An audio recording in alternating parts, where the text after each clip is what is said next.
There's so many vendors that are complementary. And at the end of the day, it's for the partners to choose. Grow my business, reduce risk, and gain efficiencies.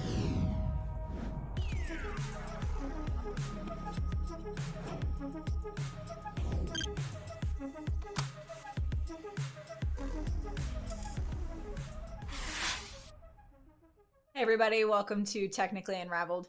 I'm Kristen, the Senior Director of Microsoft Go-to-Market here at Pax8. Thank you so much for joining. Please make sure you like, share, subscribe. We've got lots of content coming your way. We don't want you to miss out. I want to start with some updates because we've got a lot going on right now in the Microsoft world. So let's hit the first one. We've got our Microsoft monthly update webinars. So we do these every single month. We just did this past one for February on Monday. So if you go to youtube.com/pax8cloud, you're going to be able to go in and see the recording of the one we just did earlier this week. We've got a brand new one that will be coming for March. It's that first Monday. So there's going to be a link down in the description. Go ahead and register for those. You can register for the whole series, send you reminders, all of that great stuff. Typically, we do them that first Monday of the month. We just had to change it up a little bit. Why not? So make sure you register. We want to see you there. Make sure you ask all those questions. We've got a whole team in the back making sure that we get everything answered for you, or you connected to the right person. Now, I know you are all here. We want to talk about Copilot here in just a little bit. Want to make sure that I'm directing you to our AI landing page and our Pax8 blogs. So everything is going to be in a centralized location for us here at Pax8. And you can navigate to that. We have our entire Microsoft page that you can go to. And then we've got an AI specific landing page where it's got, text and collateral. It's got some different just things for you to go and make sure that you are up to date. Now, we're going to be refreshing this. More materials are coming your way soon, so make sure you reach out to your account team. They are ready to help you with all things AI. The Pax8 blogs, though, we post a ton of these, and we have some really, really great people that are writing these on the back end that are just specializing in specific areas. So make sure you check those out. Lots of stuff coming your way for both of those. Now, AI and Academy. We've talked a little bit about this before, but we have an incredible Academy team. If you haven't seen their shows, they have shows the same time every Tuesday. So make sure you check out those guys. But we have 2 brand new Academy courses that are specific to AI. So I want to make sure you navigate to our Microsoft Academy Hub. So that link's down there. You've got to log in. You've got to be a partner of Pax8 to have access to it. But you just sign up as a partner. Then you're in. So make sure you go check those out. We've got the Era of AI. We talk about Copilot, all of that good stuff. Please make sure you go check that out. Lastly, some co-op deadlines. Now, I know that you, as partners transacting with Microsoft, you know about your incentives and your rebates. Co-op deadline. It's today, guys. Make sure that you have submitted your claims by today. That is it. You've got to get in there. Make sure that all of that money that you have is spent. Otherwise, it's gone. You're never going to get that money back. So I need you to go in. I need you to make the claims. And if you have to make any adjustments, you have a little bit of time afterwards. You actually have until March 31st to make sure you go in. Any issues that there were with your proof of execution, known as POE, you can go in, make those adjustments. But if the money's not claimed by the end of the day today, you're never getting it back. With that being said, you can actually go ahead and start claiming for FY24H2. I feel like I'm speaking in code. You can start that claiming tomorrow. So finish your claiming for the first half today. Start claiming for this next half tomorrow. Clear as mud, I'm certain. Great. All right, that's all for the updates. I am super excited to welcome on our guest, Andy. Thanks so much for taking the time to jump in today. No problem. Great to be here. Excellent, excellent. Andy, who are you? What do you do? Tell us a little bit of something. Yeah, sure. So I'm Andy Porter. So I'm a partner technology strategist at Microsoft. I've worked in technology and within Microsoft world at a partner level for the last 10 years or so. which is a wild ride, especially since joining Microsoft as well. I've got a wife and a young son who constantly hear as much as everyone else is about Copilot, so they're as clued up as I am, as you'd expect at this point. But yeah, having a lot of fun with it. Awesome, awesome, Andy. I really appreciate you jumping in. I know it's a little late in your evening, but I know that we got a lot of content to cover, so I appreciate your time.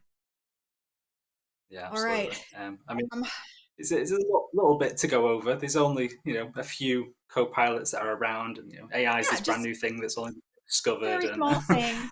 Nobody's heard of it. No big deal. So, yeah, with exactly. that being said, M365 Copilot, it's taken over by storm. And we know that there's some other co-pilots that might be in different preview stages. So can you just kind of tell me a little bit about that? Yeah, absolutely. We've got. I don't know if we've pinned a number on it yet, but I'm pretty sure there's almost a co-pilot for everything.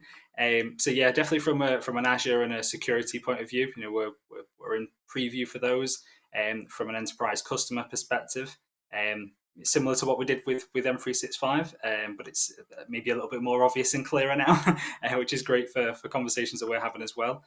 That's underway, imminently awaiting updates, GA dates. We're eager to find out when it's landing, but it's got really good potential. I like it. And I mean, as I know, we originally had Bing Chat Enterprise, which has been rebranded to Copilot, and now we've got all these different Copilots that are just kind of falling underneath it. It's all coming Mhm. together, and it's actually happening pretty quick. But how do partners know that they're actually ready? Like, how do they not know? Like, how do they know, like, hey, you know what? I'm ready to adopt AI and I'm not just in readiness phase one. Like, how do we know that? Yeah, I think it's such a great question, and I think it's one that I don't see businesses stop asking themselves. I think even the ones that are sort of ready and in use of Copilot or still gearing up, the more you ask it, the better. I think there's a lot of resources that we're making available that we're working with partners on. So the Copilot toolkits and the solution assessments to make sure that there's a bit of a clearer indication from that level as to, do you meet the right criteria, we're ticking all the right boxes for what you need, but it's all wrapped up in that challenge and the opportunity. What would you be using Copilot for? What are the risks that you're maybe susceptible to or not wanting to be susceptible to? And then you start to branch out as to, well, what things protect me, what services exist there. And it's all part of that qualification period, I guess, to make sure that as an organization you know where you need to be protected, to ensure that you're going to maximize the value that the Copilot will bring to you. So there's a lot, but I think there's some really great small conversations to kick things off, absolutely. And then from there, repeat them, keep having them. The more the better, and yeah, the most that's going to be repeated, you're going to continue to maintain good value from the products as well. I mean, it's not like you just like turn on the security switch and you're done. You know what I Exactly. mean? We It's wish. We really wish. good. Yeah, So, no, exactly. I think that's great. And I get really excited about how it's going to start changing the landscape of work, right? I mean, you think Mm. about COVID when we all went home and started working, and how now all of a sudden Teams is just an everyday tool. And I mean, if you kind of look further down the line, who knows? It could just be something very similar to that. But I know at Pax8 for readiness, we've really kind of rallied around three areas, one being unified security, data management, Mhm. and identity access. So those are the ones that, if you as a partner, you've got questions, please make sure that you're reaching out to your account teams. But Andy, Azure Copilot, I think that this one is Yes. pretty exciting. And I mean, you know that we focus in the SMB space. And, I see in the chat people are asking about SMB in particular, right? And I think that's the big Yeah. thing that's going on. So, how is Azure Copilot going to be able to help SMBs? I know we've spoken about it. I've had a few conversations with Elliot, someone who I might have worked at Microsoft previously, about it. I'm probably most excited for this, mainly because I think it's a little bit underrated. I think there's been a lot of distraction, a lot of excitement around the M365 side, that actually this has gone a bit under the radar. From an SMB perspective to start with, is it's game changing. To not try and shower it in any less light than it needs, but to have the potential of a solution and a service that will allow you to completely bridge the gap to things that were never necessarily within your reach. Solution assessments, architectural design and validation processes, things that can really get your tech off the ground, to help with what you're actually trying to achieve with your end clients.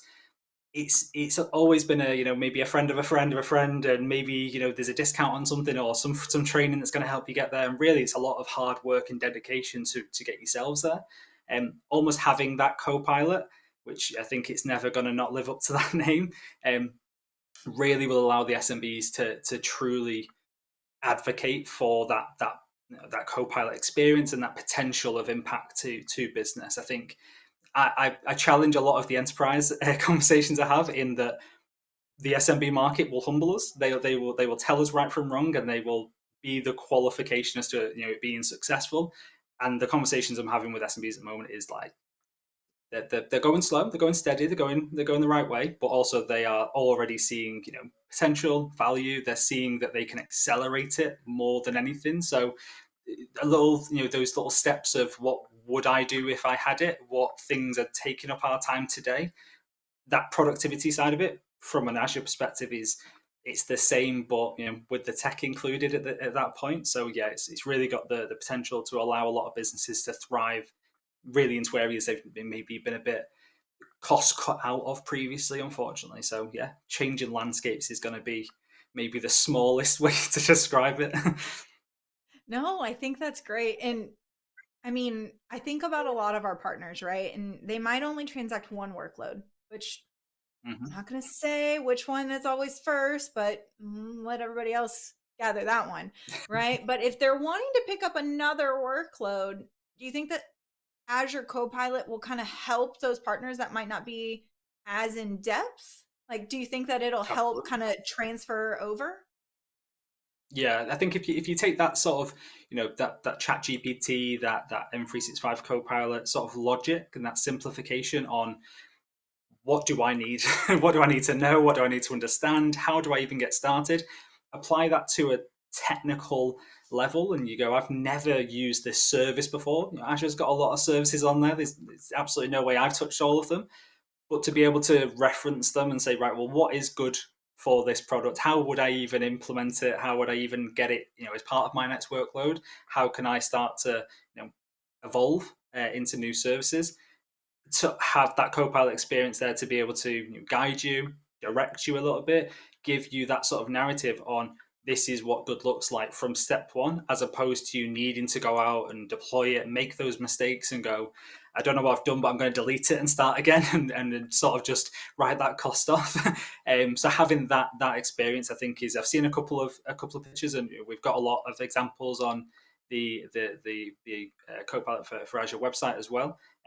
It's and to be coy about it, I've also played around with it. I've got access. It does exactly what it says on the tin, and it's incredible. Really? But might be Okay. might be the techie in me, but yeah, it's pretty good.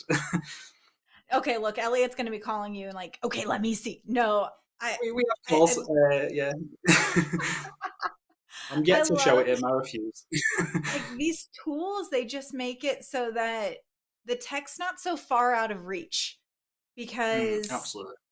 Azure in particular, like, oh, the cloud, It's big. it just, It's big. right. Like there's just so many nuances. There's so many different areas. And I mean, what you said about like, hey, I'm going to spin something up and what if they forget to turn it off? You know what I mean? Like, Yeah, and it's just exactly. running. It's those little catches of what does good look like, what should I be doing as part of that. I saw a really good example that we've got on the site as well for how do I change this configuration, or what do I do here, and it gave the right answer, but then also gave them the script.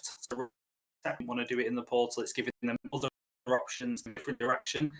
Like that's even in today's world, that's okay. I've done it once, stand it. Now I need to go and explore and learn and ask some questions. Like that's in one prompt. Now you can go and deploy it with armed with the knowledge that you're doing the right thing, you're deploying it the right way, and yeah, it's sort of that helping hand that everyone wishes that they had before. Sure. Oh. No, it's really exciting. So we've talked a lot about security because, I mean, that's really that foundation. We've got to make sure that the data's secure. You don't want data leaking in certain areas that it's not supposed to be, things like that.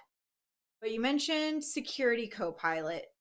And I mean, I think that one's an interesting take for the SMB space. Yep, absolutely. I think maybe the line to have around this one is that following the Azure Copilot of bridging that gap is more purposeful than ever.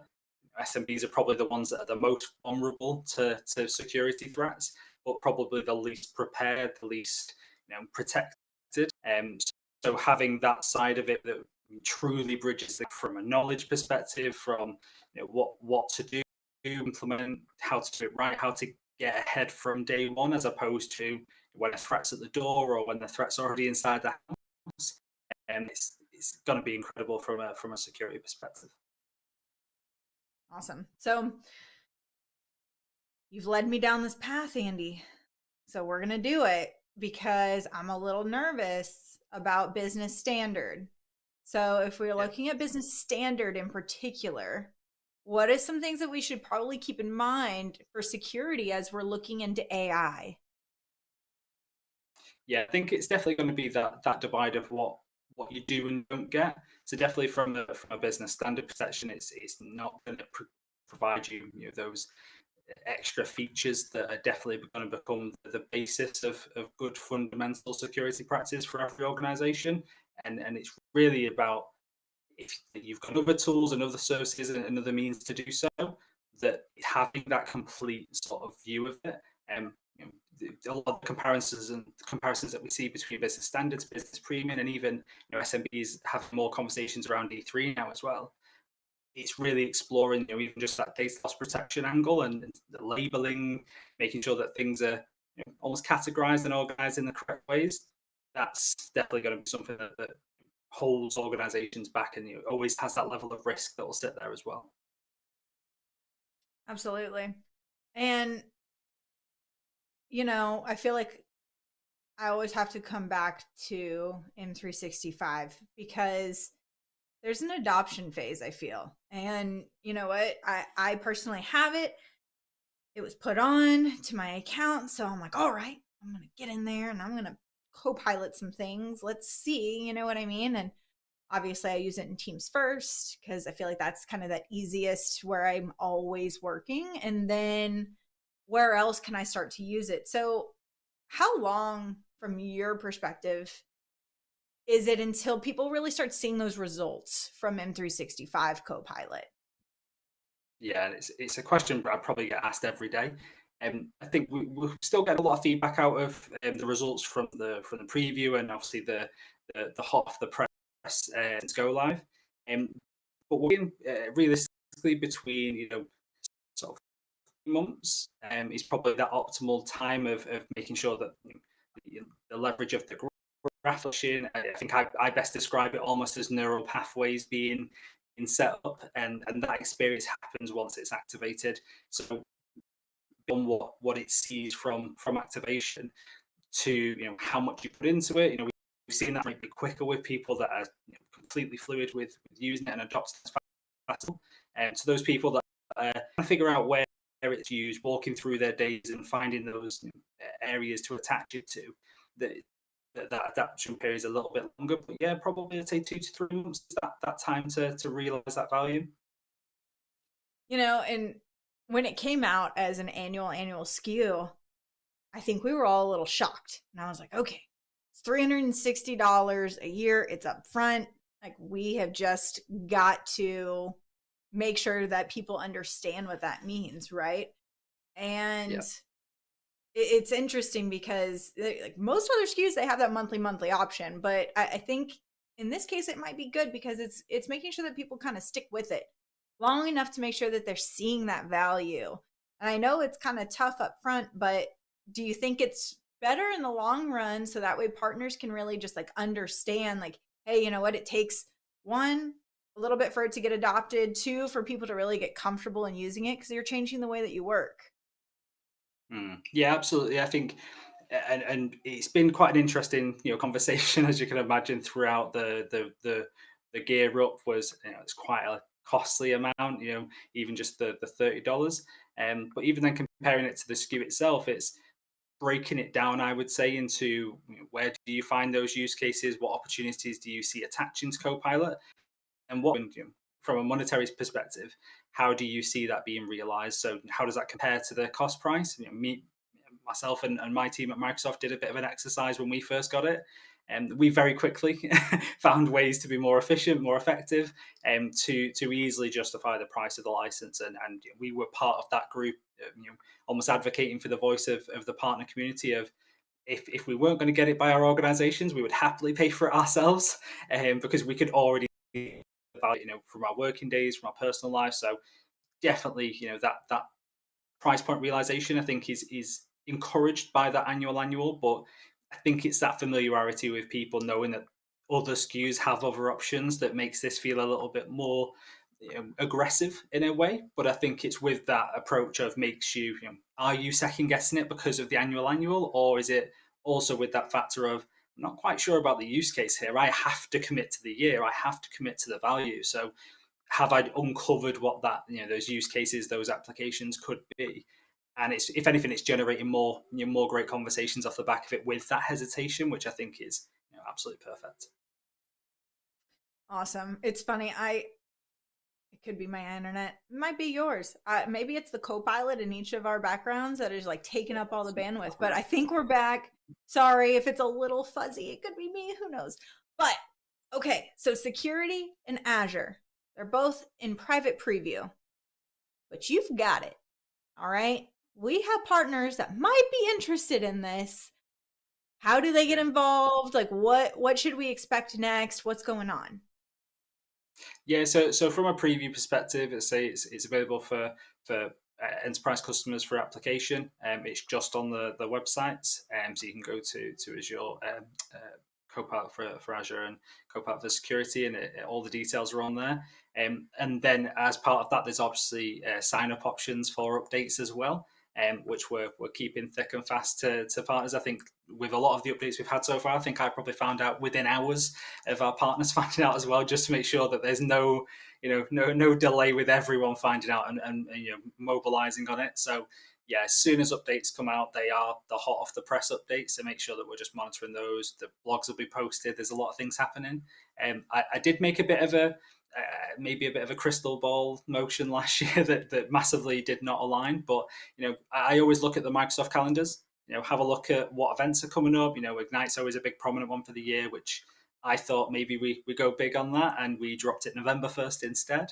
We've got some interesting events coming up even in the next month or two. So I'm eager. I'm hopeful. But yeah, definitely from an update perspective, we always get a lot of updates out of those events, so I'd be keeping a close eye on those. I like it. That's perfect because there's also, Copilot boot camps that are direct with Microsoft. We as Pax8, we have a modern workplace boot camp that's actually this next week that still has availability for partners. So I think there's a lot of different avenues that partners can go down. But as far as, Microsoft releasing things, those big beats, it's always good to keep in line there. I like it. Now, let's crystal ball 6 months forward. Now, what do you think Copilot, where do you think Copilot's going to take us in 6 months? I think the 6 months is interesting, more so because it's not so new anymore. It very much where it can work well, where maybe not work. I think that's where we're going to see almost like an explosion of adoption and change within organizations. We're definitely anticipating it, but we're also very mindful that it's going to happen at different times for different organizations. But I can see almost a big boom type thing happening. So yeah, definitely that 6 months point and then beyond is going to be very interesting to see. Because I think it's a little bit of a slow roll right now, and everybody's starting to get that taste. And then they might say hey, you know what? Let me go ahead and order 1 or 2 M365 Copilot licenses. But, let me order, a handful of Teams Premium for maybe my sales team? And then how do I complement Azure Copilot? And I think it's just interesting because I think as time goes on, there's going to be a Copilot option for just different areas in the organization or a different AI feature. So I'm excited about that. And, you know, the Microsoft fiscal year, I talked about it in the updates. It runs from July to June. So we're coming up on what Microsoft would be FY25, the beginning of the Microsoft year. And you're probably in some planning sessions. There's probably some stuff going on. But is there anything that you would recommend just partners keeping top of mind as maybe some of this planning stuff is going on? Yeah, I think that we start that strategy conversation as early as we possibly can in the calendar year, just so we're ahead of the fiscal year. I think it's definitely about that user adoption. One thing we have as a commercial model is MSEM. So making sure as you're approaching, your clients, those opportunities, that you're really giving yourself the best options and the best representation in the room. So that rooms of the house model of making sure, in that boardroom, the seat you take up, it's also then taking up as many seats as possible with more than one person within the organizations that you're speaking to. So especially when we talk more about AI adoption and Copilot, really recognizing what challenges and use cases they're meeting. So it might be that you're working with the head of IT, some service manager, but actually it could be the head of HR, the head of finance, the head of ops, people that you're not necessarily engaging with as part of that opportunity, that you're really going to get the true value and worth of what you can offer them. So definitely applying that as part of the any and all conversations, absolutely. And then I think most importantly is maybe recognizing that it's a bit of a level playing field at the moment from a strategic level. It's brand new for everyone. Even the early adopters were almost our biggest customers at a Microsoft level as well. So their time is going to take a lot longer. But also, I think it's recognizing that maybe more so from an SMB approach is you're going to be accelerating this as fast as possible and really ahead of others as well. So those use cases where there's those customers that are eager and how you can leverage that and almost contain it to a degree, but definitely make sure that that's part of that strategy session to make sure that you understand what they've got and really them as a rooms of the house model, where you're truly going to be helping them. I like it. And I mean, when you say contain it, that's the first thing I'm like, contain it, secure it, just all in one. Exactly. And I think as long as, partners go in, you can really start anywhere in security. It's just kind of as long as you start, right? It's, can't hide it under the rug forever. Exactly, and I think sometimes it's recognizing that there's a complement there. Whether it's you're doing it from an Azure perspective, from modern work, you're already in security. We get a lot of conversations around partners that don't suddenly want to be have a SOC, be a security provider. They're a bit they're not mature in that space, and they don't want to set the wrong expectation with their clients. But there's a little bit of security in everything. There's a little bit of security for everyone. So I think it's almost defining where you are comfortable and making sure that's matured into your offerings and make sure that the clients obviously understand exactly where you can and can't help them. But I think that's always good then to understand that trust and loyalty conversation around that, to know I've seen a lot of maturity in services the last year alone, and a lot of customers that have been more than happy to be along with them for the ride, to see them them evolve into a different type of partner than they've worked with previously, but also mature with them alongside. So yeah, it's been really interesting from a security perspective. I think it's definitely maybe not seen as quite the dark art it used to be, which is nice. Bit of demystification we love to see. Awesome. Andy, I know it's getting late for you, but I appreciate you spending this half hour with us today, and I hope to have you back here soon. Yeah, absolutely, no problem. Good stuff. All right, everybody. Thank you for tuning in to Technically Unraveled. We appreciate you jumping in today. Covered a lot of stuff Copilot, but you probably want more Copilot. Make sure you tune in next week where we're going to talk everything Copilot for sales. We'll see you then. Bye.